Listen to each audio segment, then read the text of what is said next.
Aujourd'hui, dans l'analyse d'un document qui interpelle, dès la première ligne. C'est le moins qu'on puisse dire. C'est une charte fondatrice, une sorte de manifeste nommé ODA.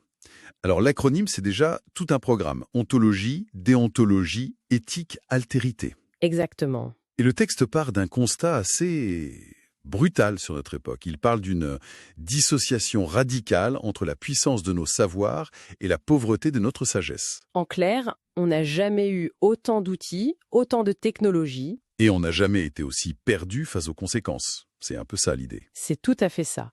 Et le document précise bien que la crise n'est pas juste, disons, économique ou écologique. Ça, ce ne sont que les symptômes. Ah d'accord. Le mal serait bien plus profond. Le texte parle d'une crise ontologique, épistémologique et éthique. Ce sont des mots très forts, hein. Très fort, oui. Et notre but aujourd'hui, c'est un peu de décortiquer cette charte ODA pour voir si son diagnostic tient la route et si les principes qu'elle propose peuvent servir de boussole. On va donc explorer ensemble ce que cachent ces 4 fameux piliers. C'est parti. Parfait. Alors, commençons par le commencement. Le O pour ontologie. La charte démarre avec une phrase qui bouscule un peu. Au commencement n'était pas le verbe, au commencement était l'onto. Ça sonne très philosophique, ça. Concrètement, ça veut dire quoi? C'est le socle de tout le reste, donc c'est crucial de bien le saisir. En fait, le texte met en opposition 2 manières de voir le monde. D'accord? D'un côté, il y a ce qu'il appelle l'être, avec un grand E. Ça, c'est le concept, l'idée abstraite, la catégorie générale. Genre l'humanité en tant qu'idée. Voilà, exactement. L'humanité comme concept philosophique. Et la charte est très dure avec ça. Elle dit, je cite, « L'être sans étant est dans le néant ». Une coquille vide en somme. C'est ça. Et de l'autre côté, il y a l'étant. Et l'étant, c'est la réalité concrète, la réalité vécue, incarnée. Ah, ce n'est plus l'idée, c'est la chose elle-même. C'est ça. Ce n'est plus le concept d'arbre, c'est cet arbre-là, dans cette forêt-là, à ce moment-là. Ce sont les humains réels, dans leur culture, leur environnement. La réalité précède toujours le discours qu'on a sur elle. Le langage ne fait que rattraper le réel, et de manière imparfaite. C'est exactement ça. D'accord, je vois beaucoup mieux.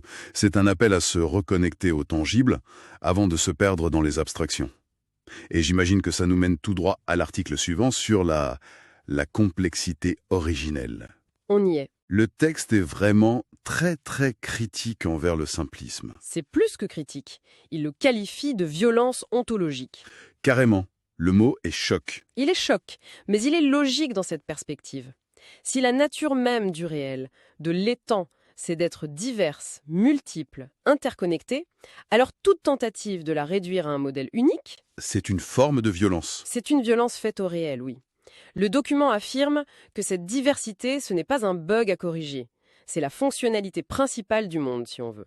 Et l'ignorer, c'est ce qui devient... Délétère pour la planète et mortifère pour l'humanité. Est-ce qu'on aurait un exemple concret de cette violence ontologique, pour que ça parle un peu plus? Ah, mais bien sûr. Pensez à certains modèles d'agriculture intensive. D'accord. On prend un modèle agronomique unique. Monoculture, mêmes engrais, mêmes pesticides, et on le plaque sur des milliers d'hectares, dans des régions qui ont des écosystèmes et des traditions complètement différents. On simplifie à l'extrême. Voilà. Le résultat, on épuise les sols, on détruit la biodiversité. C'est une violence faite à la complexité du vivant. C'est exactement ce que la charte dénonce. C'est beaucoup plus clair. Donc, le réel est complexe par nature, mais alors, quid de la science, notre principal outil pour le comprendre? Le texte a l'air d'avoir un avis assez tranché là-dessus. C'est un des points les plus fascinants, je trouve. Le document s'attaque à ce qu'il nomme la science rationalo-positiviste. C'est-à-dire la science classique, issue de Descartes. Oui, en gros, c'est ça. Il lui reproche d'avoir cru qu'elle pouvait observer le monde de manière totalement objective, neutre, sans en faire partie. De l'avoir découpé en petits morceaux isolés.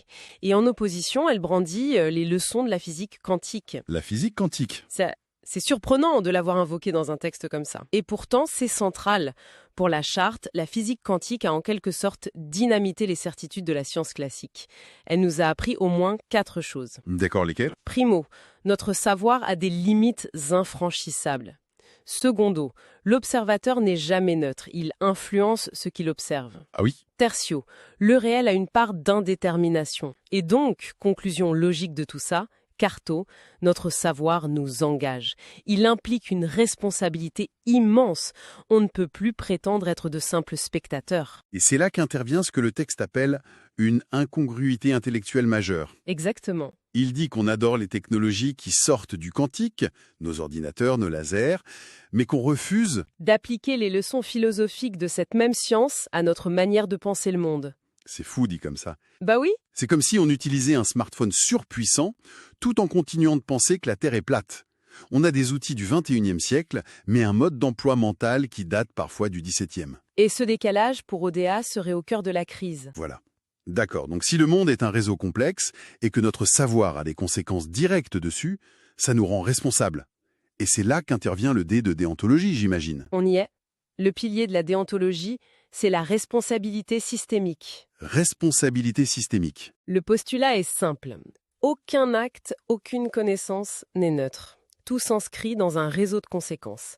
Une décision économique a des impacts écologiques qui ont des impacts sociaux.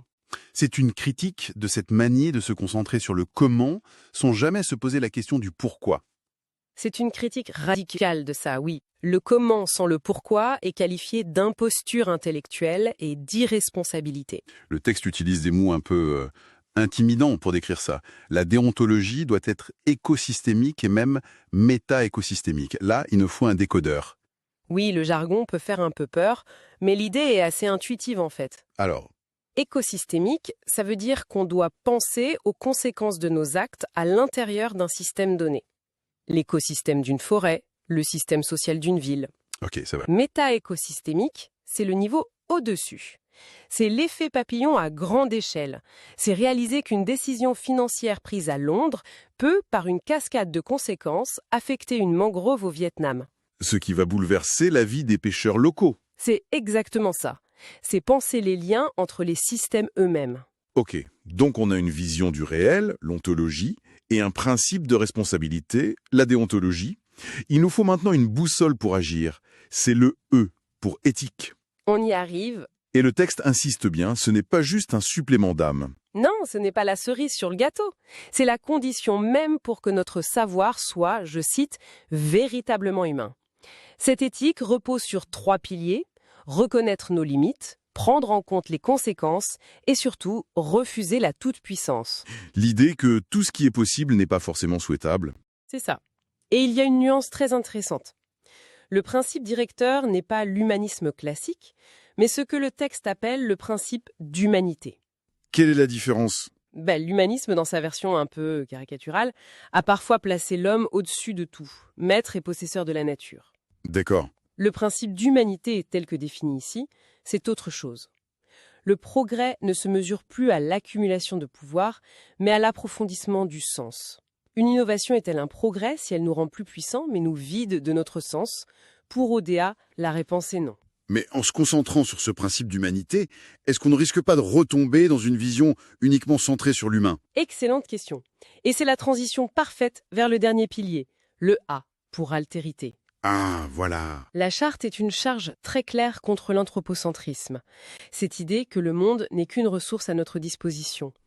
L'altérité ici, c'est reconnaître que les autres existent, pour eux-mêmes, pas seulement pour nous. Les autres, c'est-à-dire... L'altérité du vivant non humain, l'altérité des autres cultures, et même l'altérité du monde lui-même.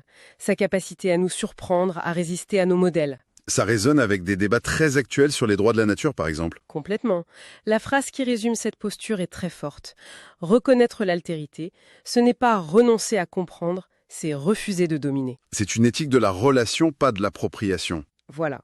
On peut chercher à comprendre une forêt sans pour autant penser qu'elle nous appartient. Philosophique. Mais comment est-ce que ces 4 principes s'appliquent à un domaine aussi concret que l'économie ?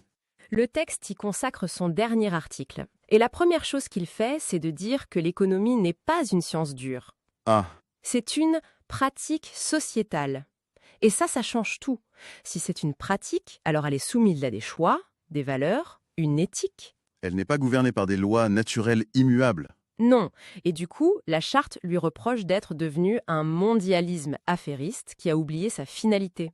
Son seul but serait devenu de maximiser les dividendes des actionnaires au lieu de servir la société. On retrouve la critique du simplisme. Toujours, réduire la valeur à un prix, la performance à la croissance, l'humain à une ressource, l'avertissement est sans appel. Toute économie qui ignore cette complexité devient destructrice. Donc si on prend un exemple, une entreprise qui délocalise pour polluer une rivière et maximiser ses profits. Pour ODA, ce n'est pas un simple dommage collatéral. C'est l'illustration parfaite d'une économie qui échoue sur les 4 tableaux. Elle est ontologiquement fausse car elle simplifie le réel, déontologiquement irresponsable car elle nie les conséquences, éthiquement indéfendable, et elle nie l'altérité de la rivière et du vivant. L'analyse est implacable. En effet. Alors, au final, que retenir de tout ça? Si on essaye de prendre un peu d'auteur, la charte nous propose de faire un grand ménage intellectuel, en fait. C'est ça, elle nous invite à tourner la page du simplisme de René Descartes et du positivisme d'Auguste Comte pour embrasser une complexité ontologique. Une vision du monde qui s'inspire à la fois de sagesse ancienne et des leçons de la physique quantique. Exactement. Le message central, c'est que cette complexité n'est pas un problème à résoudre, c'est un fait à accepter. Et ce fait nous impose la prudence, la responsabilité. Et le texte précise bien que ce n'est pas une idéologie, une doctrine à appliquer aveuglément. Il parle d'un crible. Oui, comme un tamis, c'est une grille de lecture, une sorte de checklist pour l'esprit critique. Et comment ça marche? Avant toute action importante, on devrait se poser 4 questions. 1. Est-ce ontologiquement juste? Est-ce que je respecte la complexité de la situation? D'accord. 2. Est-ce déontologiquement responsable? Ai-je bien pensé aux conséquences en cascade? 3. Est-ce éthiquement fondé? Est-ce que ça approfondit le sens? Et 4. Est-ce que ça respecte l'altérité? La conclusion est radicale. Penser avec les outils de la science classique à l'ère des technologies quantiques serait devenu insoutenable. ODA se présenterait comme une nécessité civilisationnelle. C'est une affirmation très forte, oui. L'idée est que nous sommes à un point de bascule. Soit on met à jour notre logiciel de pensée pour qu'il soit à la hauteur de nos outils, soit nos outils, guidés par une pensée obsolète, finiront par se retourner contre nous. C'est le cœur de l'argument. Ce qui nous laisse avec une question assez vertigineuse. Cette charte affirme que notre cadre de pensée est en décalage total avec la réalité de notre monde. Si on prend cette idée au sérieux, la question n'est plus de savoir si c'est vrai, mais plutôt où est-ce que l'on observe, dans nos vies de tous les jours, les conséquences de ce décalage, dans nos métiers, dans les débats de société. Où se cache cette incongruité intellectuelle qui nous empêche peut-être d'avancer?